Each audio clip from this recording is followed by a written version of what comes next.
lẹ́yìn tí Oyenusi sá lẹ́wọ̀n ló tún lọ jalè.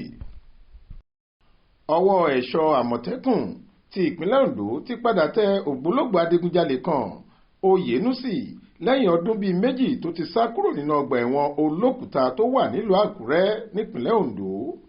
Gẹ́gẹ́ bá a ṣe gbọ́ látẹnu adarí ẹ̀ṣọ́ àmọ̀tẹ́kùn olóyè Adétúnjì Adélẹ́yẹ, ó ní ọmọkùnrin ọ̀hún nílé ẹjọ́ kan ti rán lẹ́wọ̀n lọ́dún méjì sẹ́yìn látàrí bó ṣe jẹ̀bi ẹ̀sùn tí wọ́n fi kàn nígbà náà pé ó lọ digunja àwọn èèyàn kan lólè nílùú Ìjàrẹ́ níjọba àbílẹ̀ Ìfẹ́dọ̀rẹ́.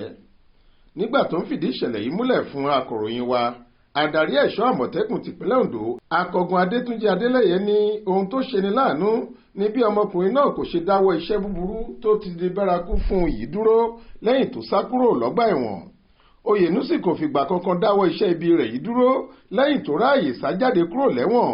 Bó ṣe padà bọ́ sí gbòòrò tán ló mú kinní ọ̀hún bí iṣẹ́ gidi. Bó ṣe ń fọ́lé onílé ni wọ́n ló ń fọ́ ṣọ́ọ̀bù ìtajà títí tọ́wọ́ fi padà tẹ̀ ẹ́ láàrin ọ̀sẹ̀ tó kọjá yìí. Wọ́n láwọn máa tún fojú rẹ̀ balẹ̀ ẹjọ́ lákọ̀tún kó lè padà síbi tó ti ń bọ̀ náà ni.